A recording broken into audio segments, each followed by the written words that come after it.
Hey everybody, on this episode of the Designated Survivor After Show, we're breaking down the winter finale. That's right, Season 1, Episode 10, The Oath.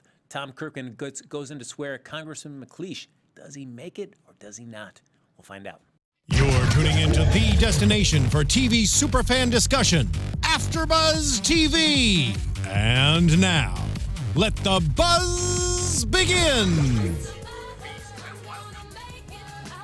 Hey everybody, yes, when you hear that song, it can only mean one thing. Either Destiny's, well, I guess Destiny's Child is reunited, or it's the Designated Survivor After Show here on AfterBuzz TV. Hey everybody.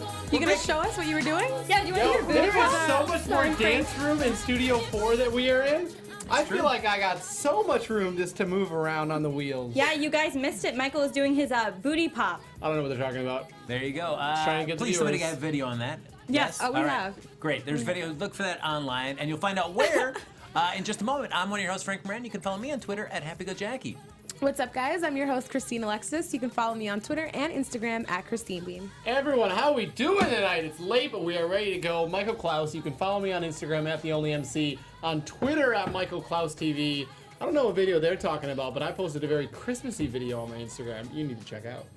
Don't worry, Michael will post one later of him doing the booty pop. I'm Renee Ariel, and you can follow me on Instagram and on Twitter at Renee Ariel, and check out my blog, catslipstickla.com. I just put up a new article, How to Spot a Certain Kind of Guy from 10 miles away. What kind of guy is that? It's a guy like Frank. It's a guy like Frank. How to spot that. Guy's gonna find out. That's true. It's pretty easy. Just look for the dope, and that's me. That's easy. You can spot that very quickly. Ladies and gentlemen. Again, anger. Anger. What? Oh, for this episode, I'm sorry. Oh. I'm Michael's very- Michael's Back just to the name checking anger. emotions. That was it. What? Anger? sadness, Anger? joy. anger. We're breaking down the winter finale, guys. So Michael Clouse, of course, shared what he felt. Anger. Renee, Christine, you guys. Frustration. Frustration. In one word. yeah. In one word, Renee. Frustration. I was gonna say I second Christine. That was very No, frustrating. please come up with I your own. second Be your Christina's own 3 person. words. Annoying. Annoying. You guys, All right. what is your what? We got a lot of people tuning in on the live chat. Ivan's there, Joyful there, Chaos is there, The Truth is there, Daniela is there, Ariadne is there. What do you guys think? One word sums up this episode. As Michael's reading down there in the chat, of course, folks, you can like us on Facebook, give us those 5 stars on iTunes, subscribe to the YouTube channel, hop in the chat. Go to Michael Clouse, has got that up and running, so he'll share your thoughts about the series in general, or this episode in particular. So let's get right into it, folks.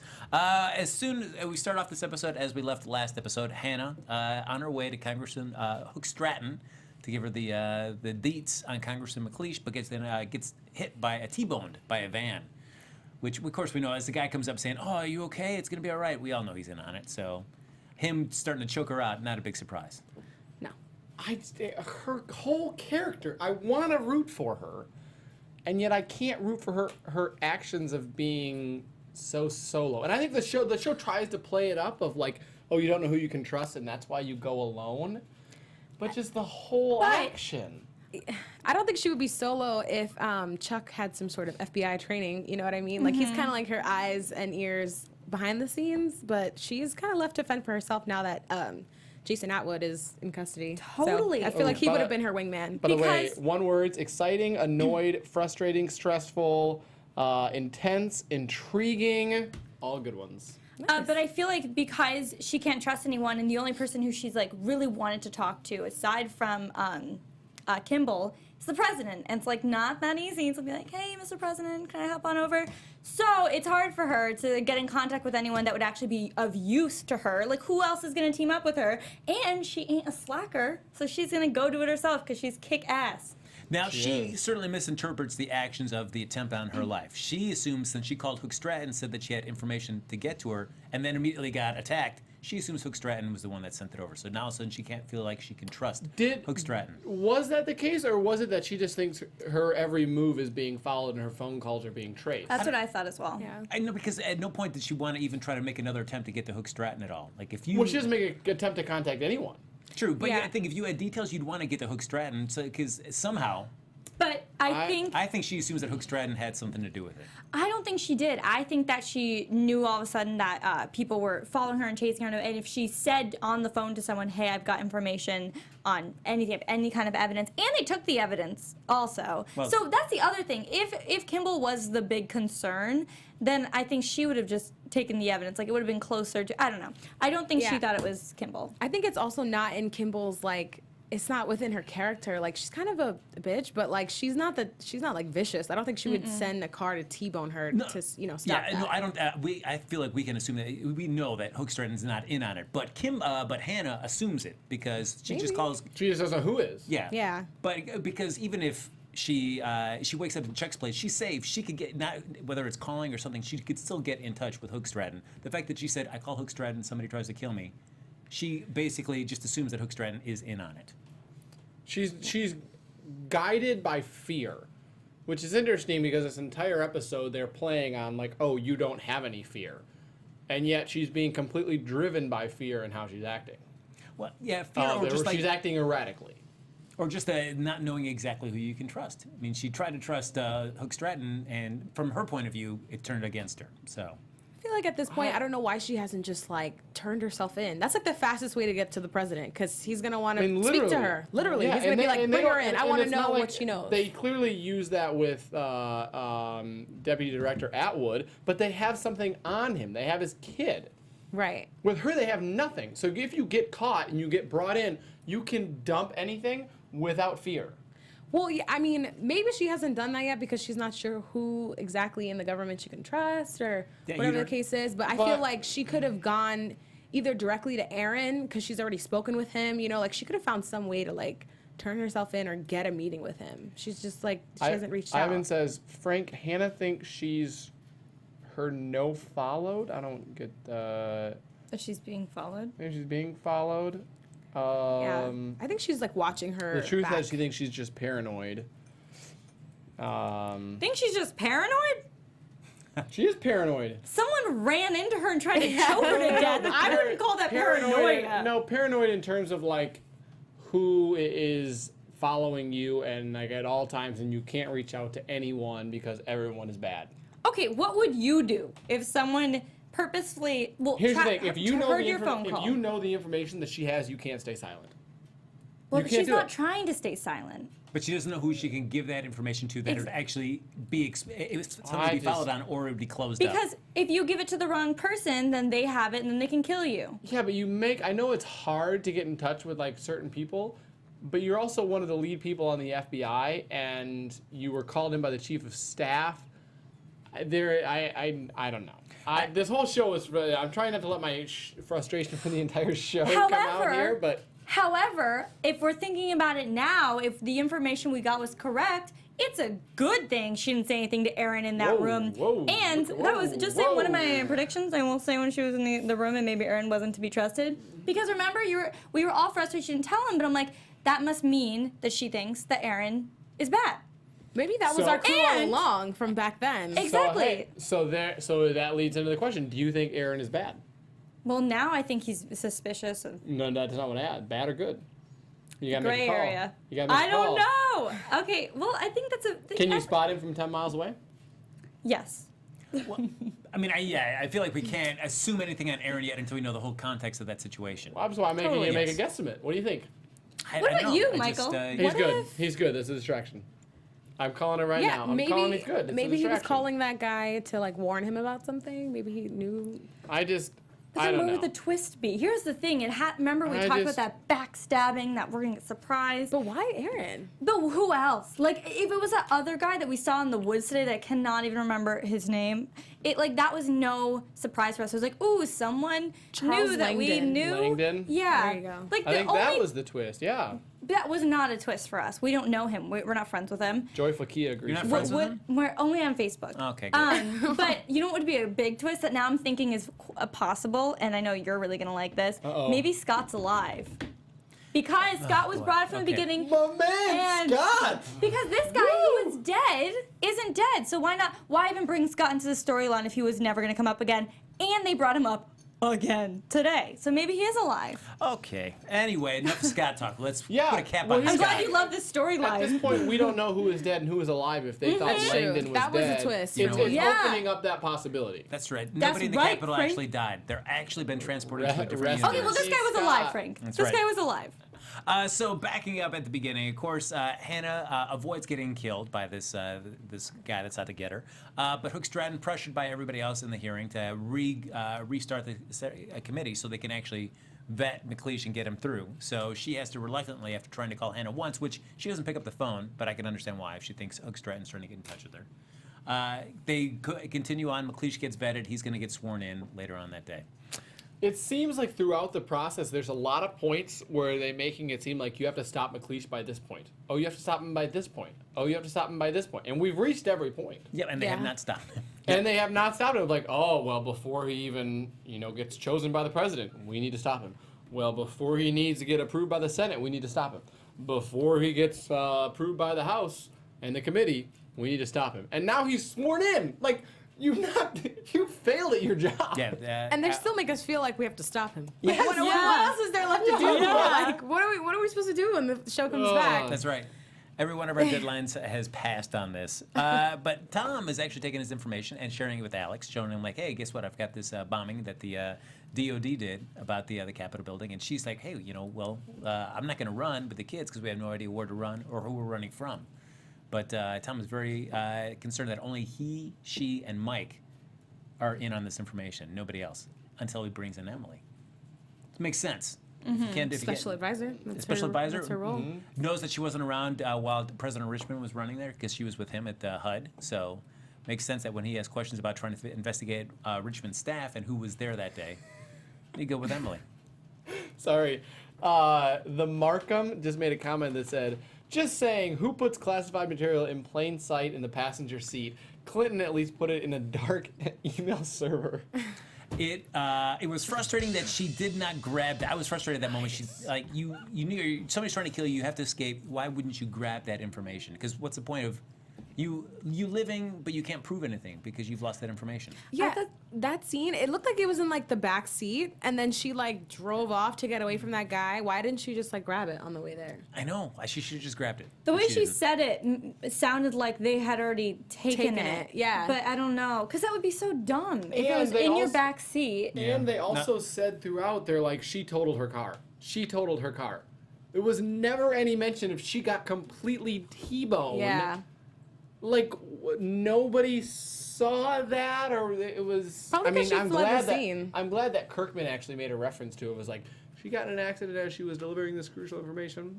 Thank God, putting 1 and 2 together. Look at that. Kirkman. Because I would assume that if anybody tried to find the footage, and I'm guessing these guys tried to clean their tracks, so they probably erased that footage, but then I think that'd throw even more red flags up. If you told the president, like, yeah, we looked at the footage and it doesn't exist, but she totaled her car, I'd be like, whoa, hold on, what? I think we need to find out a little bit more about the story, but that question never gets asked. But we also finally get to see, I know Renee was very excited, because Emily and Aaron get a little smoochy there. Yeah. I mean, it was underwhelming. It was nice. It was nice. They who cut away from initiated it too that? quickly, though. Who initiated that? 'Cause He did. I thought they Emily went in. both on had that. it. did. I No, he think did. Emily went Yeah. in, but she said the next day that you kissed me, and I was like, She gave him like that, like that smirk, seemed like Yeah. and it was like, she went in first. like, I don't know. The relationship's, it's okay. I was hoping for more. I wanted like more banter and all that, but it's like, I don't know. I'm not in love with the. quick. Yeah, it's like, and then they were like alone in the. It was. I'm not like a huge fan of that relationship. And you know, what relationship really bugs me though is the one that's between Seth and the reporter. That girl, their relationship at this point like really bothers me. I just want to see the Seth and Emily. I just want to see the relationship get a little more like steamy and like like Seth and fun. Emily? Oh, interesting. I like it. Just like on screen. Like I just want to see like more of a Aaron more and chemistry. Emily, not Seth and Emily. Aaron, no, I want to see Seth and Emily. Whoa, That's what we were like, real what? plot. Plot All right. twist. No, I want to see Aaron and Emily like, I don't know, just more chemistry between them. Like this episode, I didn't see it. Oh, all right. Fine. Maybe because she thought he was a killer and maybe possibly a terrorist, so that could be part of it. Well, I will say she does not have much of a poker face. After Tom brings her in to kind of start investigating Richmond's staff, Aaron, one of the names on that list to investigate, who may have had access to the plans that the DOD she put changed together. immediately. No poker face. think she was if ready you- for that. Not a bit. But come on, I would think like if somebody told you to investigate somebody you had I did like Renee's line, we just started dating. But if somebody told you to investigate somebody you're kind of like flirting with, intrigued with, you've made out with, I guess probably slept with, would you be able to at least put on a poker face and act like, oh, everything's cool? Or would you be like, You got to do it better than that. I'm Yes, a she really was bad terrible. liar, but she should have been better because it's a more serious situation. Yeah. She should have. She's pretty smart. I feel like she could have figured it out, but Yeah, she was like- a little mesmerized. I am happy though, but that when he walked in, she didn't like slam her laptop shut. Like that Yeah. was what I was like waiting for. So thankfully they didn't do that. Yeah. All right. Joyful Kia says the Ballad of Seth and Lisa continues. Can we please find more for Cal Penn to do, please? Yes. For real. Ariadne says Lisa makes me want to punch her in the face. Here's the thing. I'm obviously I have a journalist background. You but like her? I appreciate what she's doing, and from Kirkman's point of view of like keeping them honest. I appreciate that. It was a point when I hated her because I think she was pulling like the flirtatious card to get places, but I think now that is realized, she can't do it anymore, and she's straight, being the truth getter, and I appreciate that. I like that. I mean, certainly as a press secretary, you're going to want everybody not to question you and let you tell them exactly what you want to tell them. So when they start Exactly. going against you and asking questions you'd rather not discuss at the moment, that's going to be irritating. But that's the press's job. You're supposed to That try was one of the subplots that I'm starting not to mind. For every 99 that I do mind, I guess there's one that I don't mind. Oh gosh, I don't I'm like this indifferent. It doesn't do anything for me, really. one. Yeah, I don't like it. All right. Now, we do find out as Tom and Mike are investigating more about this, they find out that the person who wrote this computer program, Dr. Alan Enright, they bring him in to discuss with him, and he says one of the people that he gave this to, in addition to everybody that was on the Oricon classification, was the person that was over at Norcom. And at the time, it was our pal that Kirkman fired earlier in the season, General Harris Cochran. We figured he'd darken, we'd make his way back. I wasn't expecting in this context. I thought it'd be more as an opposition, but more just as a kind of a red herring, I thought. Yeah, he is brought back in good light. Yes. We need Certainly his help seems a now. little less stressed. Yeah, he offers his help. Another subplot that I don't mind. I thought was good of trying to find out who all that was coming from and the whole trace. I thought that was really good. I agree. Because I liked him. I liked General Cochran in this scene, and I wish we would have seen a little bit more of this like rational, calm human being when he was first in the episodes. Because he seemed like such a cuckoo bananas during the first few episodes. Like, we gotta do this now, Mr. President. I'm like, oh, relax, dude. I agree. However, they did set it up well because when we first saw him, we're like, really? It's the old general like seeking revenge. Like he was already bad when we first met him. He was being shady.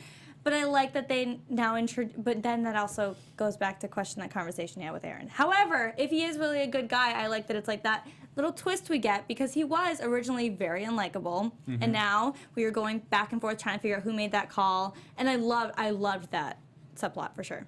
Yeah. That was cheesy. Cochran says that the Secretary of Defense actually recalled the email that contained that plan, so he never actually got a chance to see it. And of course, the SecDef has his marching orders as a chain of command. So when Tom asks who would that order come from, it would come from within the White House. So that's when Tom brings Emily in to start looking around at all Richmond staffers at that time that could have made that call to get the SecDef to pull that email. Someone just mentioned to me on Twitter and said, you remember Aaron Shore got info on Kirkman at the beginning of the show. We got a Yeah. file on him from that random person in the nightlight on an overpass or a park. Says that he's been in this from the beginning. Well, we also That's speculated that could be just him Matthew's trying, thought. like any good campaign or person that's working in the administration. You want to find all the bad stuff so that you can be aware of it to prevent anything. Plan your game plan It's out. his job to Yeah. So play defensive a little bit. so whether So you he's guys don't inside- think it's a little thing of Aaron being in on it? you were so confident he was good now. Yeah. You thought he was I a am. red Michael, herring. what's I going am. on?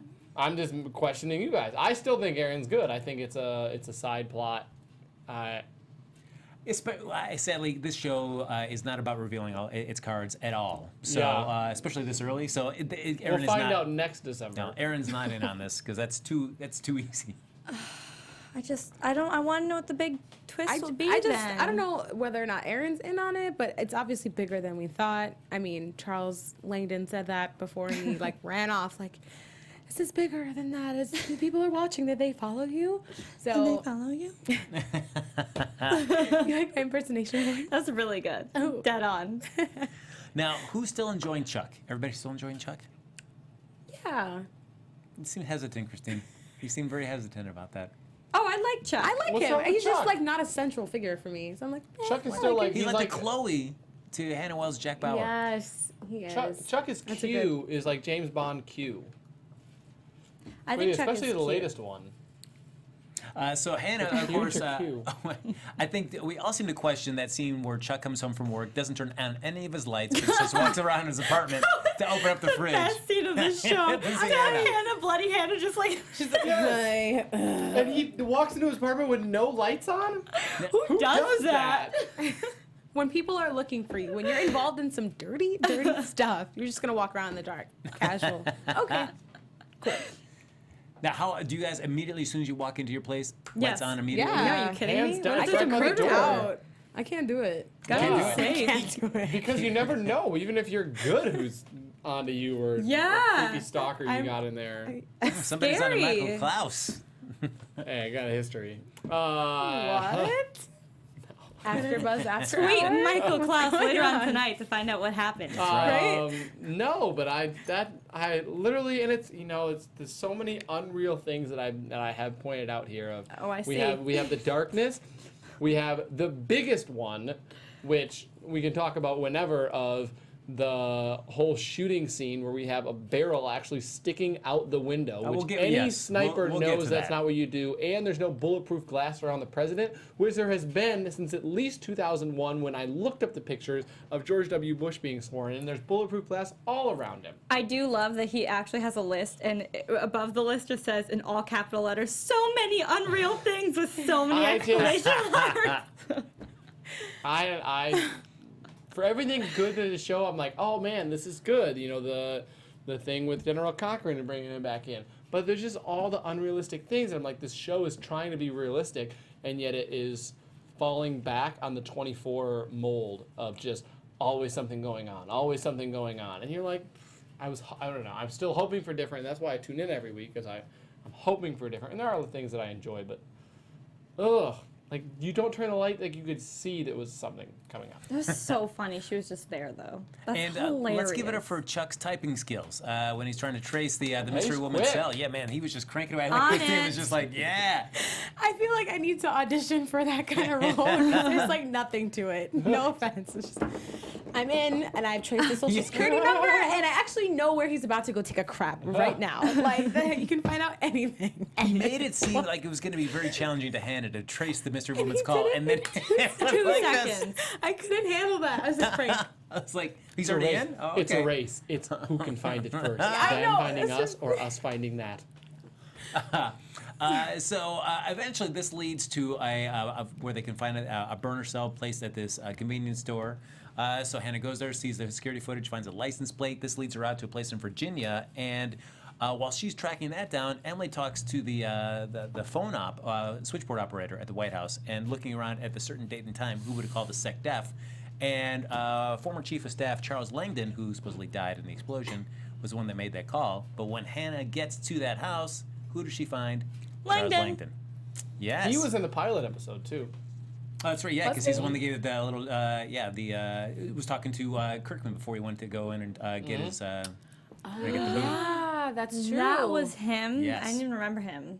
I just knew we knew him because Hannah's like, I know you. I'm like, do we? His hair was, like, really down, and I was like, oh, this guy's, like, a little casual. Haven't gotten a haircut for a while. I'm happy, though, because usually when you see somebody like that and they, of course, have a bunch of information, and she's telling Hannah, you've got to hide, you got to stay away from these people, you expect that guy to immediately get killed. And he doesn't.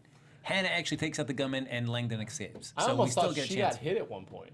It almost looked like she got behind hit, the tree, but- right? Yeah. I was like, this is a little But, crazy. yeah, takes this person out, and good shot, obviously. Well done. Yeah, and I was don't know, the plot of how it followed, obviously, with her getting caught, it makes me wonder who this guy was, because when they reported back to the president, they weren't like, oh, this person is sketchy. So obviously he must have been like a legit person. He must have been in on it or some government official. Well, he worked for that Medway Security, so Yeah. it's one of those private security firms. It was interesting when they talked with when Mike gave the information about handed to the president, was like, well, if we actually think she shot someone and just regular, it almost seemed like it was like a regular Joe, and it was like, I think like any research could look and be like, this is a more than just a security. regular Yeah. yeah. I was also confused when I saw there's an older woman that sees Hannah in the Woods and calls. I thought that was the older woman from the phone calls. Me too at first. And so when she got on the phone, I thought Yes. she was alerting somebody, and then we just found out later it was just somebody that was walking through the woods. I and thought saw that it. was so Dog. random.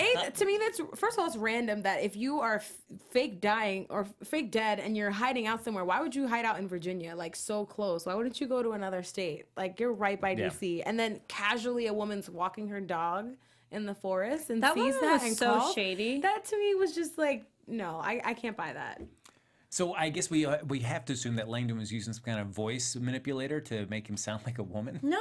I don't know, or did he I would ever think, no right? way. No, I would think so. No, I don't think so. I'm gonna say Something no. about that seems weird. He So never you- said he was the voice. No, We s- never got that confirmation. And shows like this, when you don't get the confirmation, then it's probably not what we think it is. And the reason why I definitely don't think it is because it's bigger than we all think, which means there's probably more guys like Langdon yeah. and more people in general that would be trying to help her. You guys out in the live chat think that Langdon was a voice?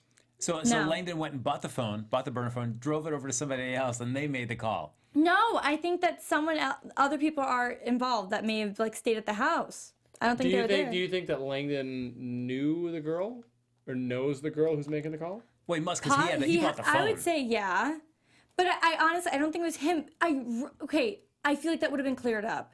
I think he would have said, yeah, it was me, something to let the audience know. Yeah. Because what are they going to bring that back up again? Like, wait, we didn't find out last season. Did you use the voice manipulator? Like, they're not going to do that. I feel like that'd be so stupid. But so I'm hoping it is really a woman. Just a different woman that we haven't met yet. And then we'll add on to the story. Another character? What if her and Langdon are Or what? What if it's more than just her and Langdon? Getting coffee? getting coffee Yeah, probably. and Oreos? Mega stuffed. Do you dip your Oreos in your coffee ever? That's disgusting. I mean, he ate 5 mega That's true. stuffed. See, I understand why you delicious. asked him because it's disgusting. So maybe he would. Lemon says, I don't think the female voice was Langdon. The truth says it is Langdon. We're getting a little battle going on here. Stop I agree instigating with Renee. chat I room don't think it battles, was him. Mike. Right? Thanks, girl. Ivan says Langdon is the female voice. The car was there. You ever seen the car, the burner phone? I Yeah, don't know. but so what? 2 people can fit in a car. It could have been another person in the car. Who knows? Yeah. Well, he made his voice, not even he manipulated it to make it sound like another kind of like deeper voice or anything. He was like, no. I got to be a female. Well, that's going to throw it off. They're not going to Anything would throw. No one would think. I bet it's Langdon. No one would think that if he used any voice manipulator. Why was he like, let's be a woman? So if you were trying to fake somebody out and you were calling them, you didn't want them to know who you were. Would you You try to wouldn't be a just, man? You wouldn't try to make your voice sound deeper like a man? Okay, have you guys ever prank called someone and tried to make your voice sound like a woman? Yeah, but I don't have a voice. that's a voice, yeah. He didn't directly answer the question. You know. Hi. How are you? Hi. But I do like, though, as during this episode, too, Tom realizes that, hey, maybe we should talk to Hannah Wells. Finally. And sends Mike on the hunt to try to find her. Mm-hmm. But I like when Mike talks to Director Forstall and gets the information, reads her file, realizes that, oh my gosh, she had somebody, her beloved Scott, that got lost in the Capitol building. Scott. Comes back to Kirkman and says, maybe we should believe what everybody's saying. Maybe she is in on it. I'm like, Mike why do we have to slipping. assume? I like Mike's his response slipping. to that though. He'd rather overreact? No, but Kirkman was just like, I don't care about her past. Like, she obviously knows something right now. We need to Yeah. speak to her. Like, I like that his Yeah. clearer head prevailed over Clear judgment. whatever else she might have been going through. Because I was worried when they gave him the file. I was Yeah. like, oh my gosh, if I this knew- drags on any longer and they don't trust her and don't Yeah. hear her out, I'm going to lose my mind. For Well, sure. yeah, well, I guess as we get to the episode, we'll kind of speculate about what we think was going to happen. The truth says, listen, the guy faked his death. Changing his voice to a woman is not a stretch. Not even True. just for the show. I just feel like writing wise, they would have made it so clear to the audience that he did indeed change his voice. The fact that we're still like just speculating, I feel like means that it is another woman. Well, the frustrating thing is, like, he has a lot of information, and at this point, we're not getting it. We're going to get it at some point. But He's it's frustrating. certainly, I would, assume, in everyone's thoughts, he is going to be a main character when we come back in March. Agreed? I think so. We didn't even get to see them like go through the house and see what's in there, what he knows. Like she literally confronted him outside and then he just ran off. So there's so much more to the story and how much more he was involved. We don't even know that yet. Yeah. I feel like he'll come back and be a pretty big role. I don't know about a main role. Probably as much as we see, probably more than we see Leo. Oh, I would hope so. We haven't seen Leo. That's been great. It's been What a nice blissfully vacation great. tonight. Was anybody else hoping that he was the one shot? Oh, that's kind That of was really mean, Michael. Wow. Well, somebody had to get the bullet. I think it's his don't wife. want him to I think get it's the shot. wife, too. Yeah. That would 'Cause be that's- very, I hate to say, it's predictable. I honestly think it's the wife. Because it's not Kirkman, and what would be Gotta throw another heartbreaking, wrench in there. the wife. And that would also make him vulnerable and, maybe bargain with whoever's behind this. Ooh, Ariadne calling me out, by the way, says, with all we've seen, why is that a stretch for it to be a woman? I'm not With saying all it's the even a conspiracy, stretch. I mean, come on. I just think that for the writers to make that choice and then not make it so clear that that's what happened and still, because what's we're going to get it confirmed in 3 months, something that we thought maybe was true, we're going to get confirmed, that's nothing. They would have already confirmed it, that's stupid. If it was a twist and it was another woman, they would have done what they did now, where we're like, did you use a machine? Like, why do you sound like a woman? She's all confused, we get no answers. Continuing on, it goes deeper and deeper because the storyline keeps growing. But see, I feel like Hannah, she's in the FBI. She knows people can disguise their voice. I feel like even if she doesn't come across Langdon, she's not going to ask that question. She's just going to assume that. So we won't have to get bogged down with that. What if, I don't know, That's not good enough for Renee. I'll be so mad. maybe someone else, maybe he bought the phone for someone else, or maybe someone's like bouncing their signal off of his phone so that it looks like it came from someone else. I don't know. It could be anything. It could be anything. I just, that would, From that woman, whoever it is. that woman, I want it to be that woman. Okay? I do love the thing that we're obsessing most about this is like, could Langdon disguise his voice as a woman, or why That would is he? the biggest topic. The hot topic of the night. But when Hannah kills our rogue gunman, their assassin, so to speak, finds that Metway security card and has Chuck look up the information and sees that it's registered over at a floor 7 or room 7 on the 8th floor of a building that overlooks the Capitol building. Pointing right at the steps. So you know what's coming. Yeah. Yeah. Oh my God, Chuck! yeah. They're gonna kill President Kirkman. Which again, it leads to the barrel out the gun or the barrel out the window. And I was like, oh, maybe it's like a place where they could, easily put something. But then they show it and it's literally on a wall that is all windows that are closed and there's one window that's open and you literally have the barrel out the window. Like that is step 1 for any sniper is you do not show your barrel out the window. Well, he was doing just fine. Yeah, it's TV. It's not making sure the gun's loaded. There you go. Okay, step 2. But that wasn't another movie. I think that was in Shooter?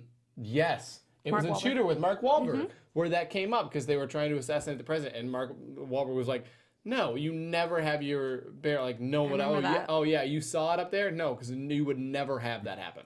Now you're expecting Designated Survivor to adhere to. No, accurate I'm just saying, accuracy? like, I'm Really? Now? confused. I wish I could talk with the writers and be able to figure out on a scale of realism what they wanted it to be. Like, it seems like it's maybe about a 6 out of 10. I mean, other people's thoughts?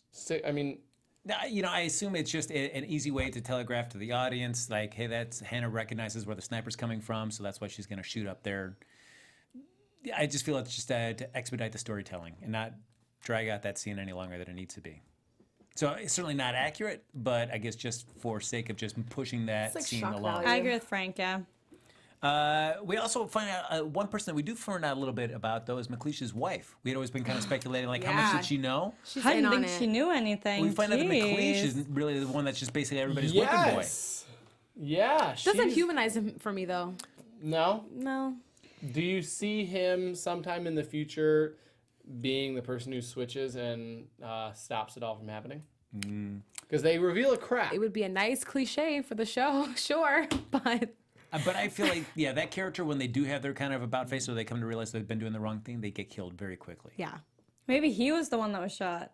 That would be so. I don't know where the storyline would start off because that's the whole. That's the one they now need. he is the in. No, yeah, because I agree if you're thinking, well, we'll get to that in predictions there. But, so, and I do like the line that the wife tells McLeish, though, is that we're going to restore the country to the empire was once was and can be again. And then says, quote, our friends place their faith in you. Yeah. This is not a time for weakness. Ooh. By friends, are they referring to Catalan? Oh, yeah, I would assume, or at least who Catalan is working for.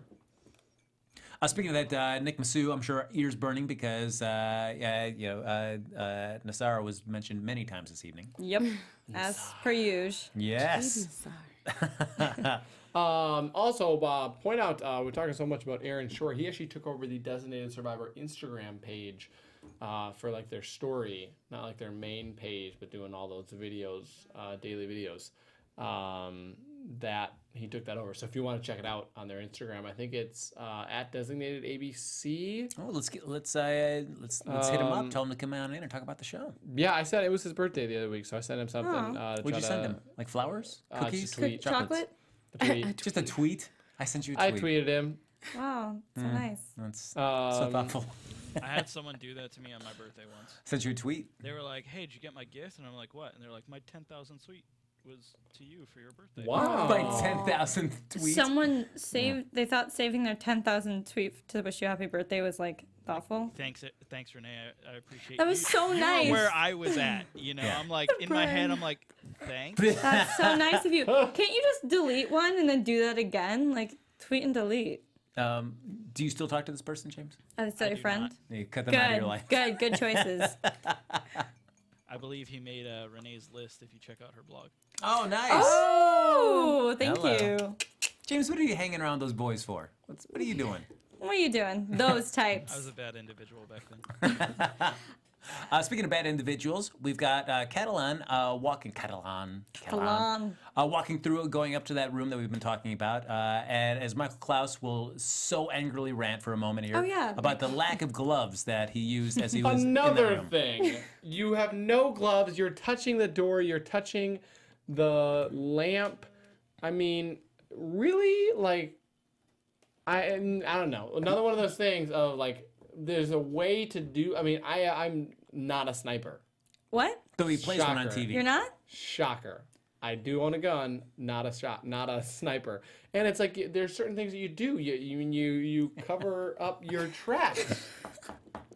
And even the way that he entered the scene where you have the one guy walking past, oh, we're all clear, and then someone slips in Yes. literally like half a second behind. Because he was That was so too in much. tune with And their there's security no perimeter. turnaround. And there's only one person on the floor doing surveillance. Isn't there usually like two Yes. people? I'm sorry if it always comes off like I'm negative on this show. I was expecting it to be like an 8 for realism, and it's like a 6. And the 2-point swing of the bulletproof glass, the barrel, the no gloves. Michael's I'm the just- Simon of our panel. I don't know. I gotta agree with you on that. Like that little extra attention to detail probably would have made the difference in that scene. I probably would have respected Yeah. it if they were like, okay, gloves ready. Someone you here know, says like, small details do make a but- huge difference. Yeah, that caused me to just look at the scene like, oh, okay, that happened. It didn't seem like real. It just didn't seem like it was really happening. Yeah. Because there's been some debate, especially at the beginning of the season, where Tom would want to go out to scenes and like you can't leave unless you have the full Secret Service with you and stuff. And he kind of starts like, no, I want to be able to go out and walk amongst everybody to show that we're not scared as a country. It would have him going and doing this swearing in for the VP for McLeish. At least if they would have had a quick scene with them talking to Secret Service or something, saying, "I don't want glass walls around me because we got to be open and honest and Yeah. show Yeah, that say we're not afraid." something. Yes, but to just go there and not have it, it does stand out. Then and you're like, I mean, why? That seems so literally, weird. I looked up the 2001. I would imagine, I can Google it when it was if it was there in 90, it would be in 97 technically when Clinton was inaugurated the second time. But I mean, I would imagine that bulletproof glass has been around for so long. Look at the Pope. Yeah, I mean, he literally has like a whole vehicle. Let's see, Bill Clinton swearing in 1997. Your phone is in black and white. Well, it saves battery. do I that? can, I know you can do that. yeah, you can turn it off, on and off. Oh. Yes, Clinton Oh. swearing in, bulletproof glass, literally full shield, and that's in 97. I mean, I don't know. Let's go 93. Yeah, I mean, at least if there would have been a scene discussing that, would have been nice just to see. Because I feel like you're right. I'm sure everybody, like Christine, you were thinking that as well. Mm-hmm. So I'm sure if just at least a few people were thinking that, I'm sure many of the audience is thinking like, why wouldn't you have any sort of bulletproof protection? 93. I was surprised how many as people were well. out there too when they did like the wide shot and there's so many people out there. Yeah. Like, what? This is like, okay, this is happening. All right. So we also then have another frustrating thing where we have Hannah again racing to get to a scene somewhere, and we all know she's never gonna make it. And of course she doesn't this time either. She has to stop the car when it gets too crowded, starts running through the crowd. Excuse me. Gets spotted, then does the thing that Michael Clouse hates, looks up in the sky, sees the one glass pane open, sees the rifle, the muzzle. She's the one who catches it. She's the she one. knew to look for it, Michael. She knew. It is weird that they have like just right above the top of that building, they do have security up there too with the Yeah. And the like, Secret Service on the ground, like Yeah. 2 feet from her. He couldn't see it. yeah, nobody else is looking No around. one else? No. Got eyes on the suspect. What about the sniper? That's right. What are you doing? Ooh, So- someone says Reagan had bulletproof glass. Really going back. I mean, come on. 85. No, 80. Yeah, 85, because it would have been 80 Yeah, and maybe this 84. is just the VP. Nobody really cares as much about that. So, The president didn't have bulletproof glass. Abraham Lincoln. Oh, don't make the joke. Don't make. It has to do with the 60s? You know where I'm going. Oh, God. I knew it. Wow. heavy- too heavy Rim to shot technical. himself. Way to go, James. I love it. So then Hannah, because she realizes she can't get to the window in time, or even up to that room, let alone, she pulls out her gun and takes a shot from down there. Doesn't hit him, just bounces off the side of the window. But it seems to throw off Catalan enough, we assume, that when he takes a shot, we go to black and we have to wonder, until March, who took the bullet? Is that the question that's on your lips until March, is who took the bullet? Yes. Yeah. Really? No, really, because you seemed pretty confident earlier that it was the wife. Well, I mean, I just- think it's the wife, but The reason why I want to know is, I mean, I do think it's the wife, but I just don't want them to like drag this out too long. Like, can we find out who took the bullet and then continue to like explore what happens with McLeish and the bigger picture? I think the shooting is like, just like not that it's a plot hole, but it's like kind of killing time until we find out more. I could see Alex getting shot, Tom distraught at the hospital, McLeish just smartly coming in like, I can step in and take care of stuff if you want to be with him. Like, please, already. Not, you just became VP a second ago, McLeish. Dial it back, buddy. So the other question is, obviously Hannah's arrested. Has to be. Yes. Will that help or hurt her credibility? She's obviously, we're saying, turn yourself in, even if you get arrested, you have that voice. Will what she did help or hurt that coming forward? I think it might help her only because they've already noticed a pattern with people who have been loyal and who have done erratic things and then turned themselves in. Like, that's happened with Atwood already, and now it's happened with her. Maybe, I think Kirkman will be the one to see past everything. Maybe not everyone else, but I think it'll help her. yeah, I think Kirkman will just want to talk to her. And Yeah, I think all you yeah. have to do is say, hey, yo, that other gunshot that just hit your wife, I know about it. Let's Yeah. talk. That's why I put up the distraction shot in the air.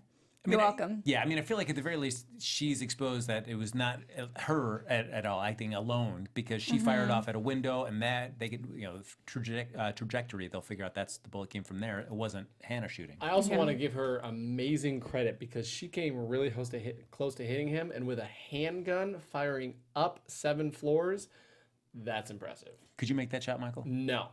A handgun is, it's so much easier to aim with a long gun because the barrel is so much longer, so that's why you can shoot farther. I mean, any sniper rifle, that's why it's so long, because you can actually aim farther. When the barrel of your gun is this big, it can be off like that. That's why she's Hannah Wells, FBI agent. Why she's Hannah Wells and Nikita and... That's right. Maggie. So, of course, this is the winter finale. The show's not going to be on until March again. We'll find out what happened. But let's just take a moment here at the winter finale. Are you guys happy where we're at in the course of the season at the winter finale? Are you incredibly frustrated? How are you feeling? Go for it. I thought it picked back up the last couple episodes. There was like 3 or 4 episodes ago when I feel like we got nothing in an episode for like 2 weeks. I'm glad that it's developing. Obviously, there's still points where I'm frustrated. But I think I'm glad that the plot is at least developed to where we are of moving up that, McLeish is in office. And so those plots are developing. We're actually getting somewhere and finding out where they are. I also, literally, Ivan has put this like 7 times. Kirkman's smart about Hannah, dumb about Atwood and the bombing, and McLeish. You put that like 7 times, buddy. Persistence pays off. Well, about Atwood, you can tell when he watches the video of Atwood confessing, like he doesn't quite buy it, but he doesn't know enough of a bigger context to kind of really question it. And that's another thing that's going to come up. Obviously, they promised Lisa the exclusive, but they never actually give it. So I would imagine that it never actually comes out that he is the bad guy because they probably want to protect him. And I see him forming still a good guy role and helping in the catching of the bad guys. Very true. Renee, you were going to say something? Oh, just with the finale, I enjoyed this episode towards like the middle and the end because it like kept me on the edge of my seat. The ending was a bit frustrating because I just want to know what's going on. It would be nice. But we do know more about what's going on. We are learning more. I just want to know even more than that. But it was a good, exciting episode, and I do think it was a lot better than what we've seen recently in the last few weeks with episodes. Yeah, these few actually gave us something to discuss instead of like, what's happening? Why is this like this? Now we actually have things to talk about. It was frustrating for me as well. Like I said, I want to know who was shot and then move on. Like I need to know what's the next step for McLeish, who else is involved, how far this goes up. And I mean, if Kirkman does talk to Hannah, what's the next step? Like, can he just pardon her? Like, is she gonna have to, own up to anything that she's done? Like, what happens to her character? What happens to Atwood's character? Are they just irrelevant after a certain point? I don't know. Joyful Kia says, overall, I am emotionally satisfied with the finale. And I would agree in terms of, I think that it's not going to be something that's going to keep me on the edge of my seat. Like, literally, not tomorrow or Friday, I'm going to be like, oh my goodness, I can't wait till March. Like, what's going to happen? And I would say it's a critique because I wish it was. So how about like late February though? How are you going to be feeling?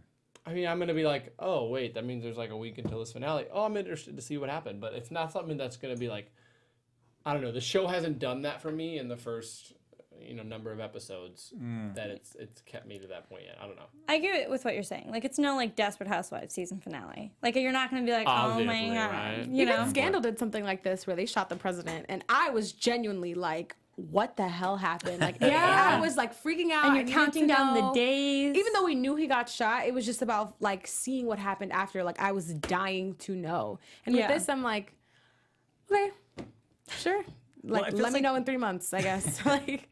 I feel like we've had some frustrations like with Leo and stuff, and I feel like the writers have kind of realized that some of the strengths of the show don't lie in pursuing more storylines with Leo. They've kind of really seemed to dial it back from the premiere, which is great. I think that was our least favorite. If this show, say at the end of the season, they decided, hey, you know what, we're just going to wrap up all the conspiracy storylines, and going forward season 2 on, for however long this runs, we'll just focus it more on just being this government and this, or kind of rebuilding and we watch just more political drama. Would that be enough, or do you feel like there always needs to be some element of conspiracy in the show to make it compelling to watch? I think it could easily just be a political show. I just don't think that from where they've gone already, it can just turn into a political show. I feel like the viewers would be very confused if all of a sudden they're like, just a regular day at the office. All of a sudden, you'd be like, this is weird. No, would that satisfy you? Well, because I feel like the hard thing with the conspiracy is to know when to end it. That's the hardest thing. Yeah.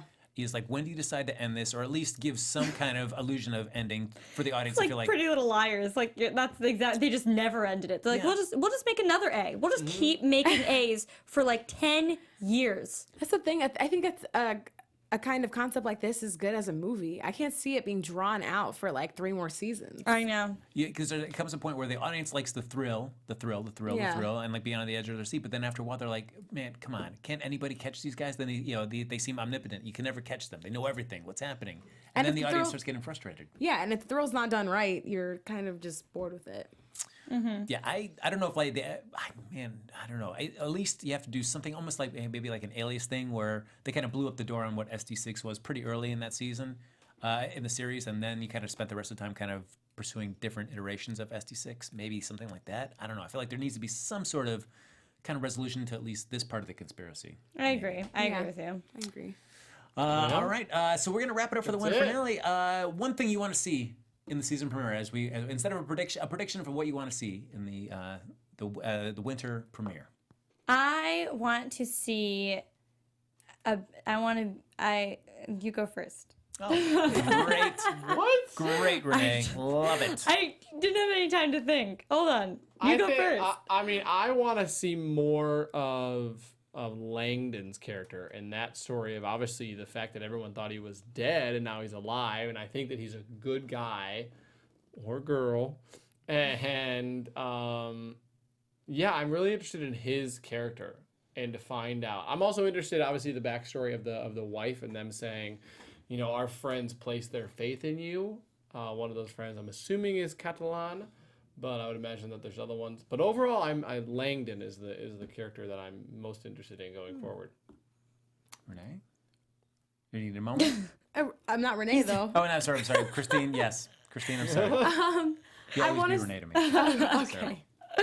I want to see 2 things. I want to see Kirkman and Hannah finally have a face-to-face conversation. Like, if that doesn't happen, like, within 30 minutes, I'm going to be so angry. Yes! That needs to happen. That needs to happen. And I want to see, maybe in a flashback or in some private conversation, some sort of discussion about when they decided to come up with this plan to do the Capitol bombing. Like, I need some sort of more backstory on that.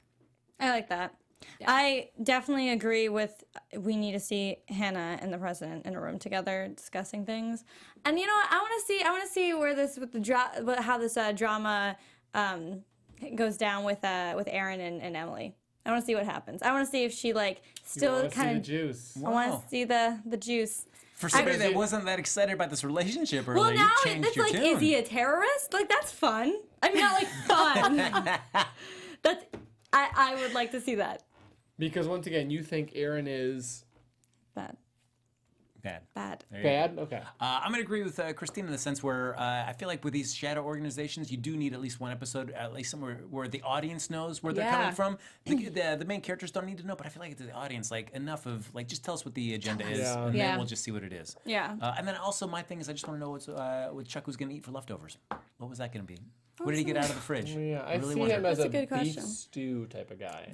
That doesn't I look like, think it looked he like a had plate. leftover ramen or something. I don't know. I think there was a plate underneath the tinfoil. Chinese food. Fingers crossed. Writers, please Thai? address that. If I don't find out what Chuck was going to eat within the first 30 minutes, I am going to be mad.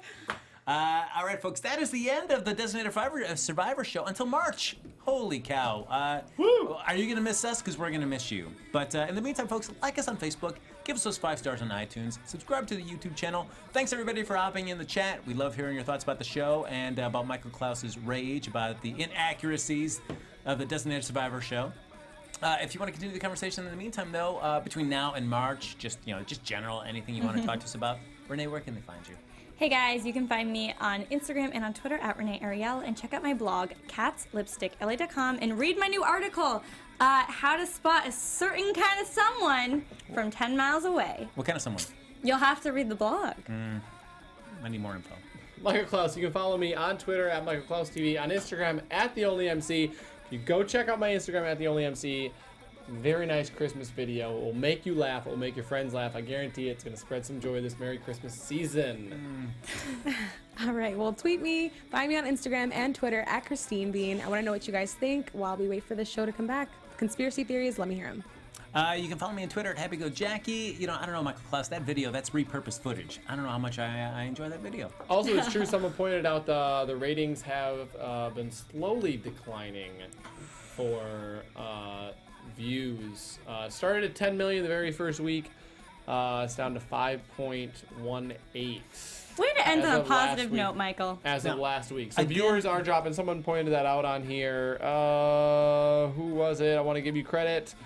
While you're looking, because it's tough for conspiracy type shows. To Ariadne. Be able, yes, Ariadne. Thanks for that info. But it's tough for conspiracy shows. The audiences want to know eventually Yeah. what the deal is, and if you don't give it to them soon enough, they start checking out. We're gonna check out now, folks. But thanks for watching. Happy holidays. We'll see you March 2017 with another episode of the Designated Survivor Show right here on AfterBuzz TV. Adios, Happy everyone. holidays. Merry Christmas. From executive producers Maria Menounos, Kevin Undergaro, Phil Svitek, and the entire AfterBuzz TV staff, we would like to thank you for listening to the AfterBuzz TV network. To watch or listen to other after shows and post comments or questions, be sure to visit AfterBuzzTV.com.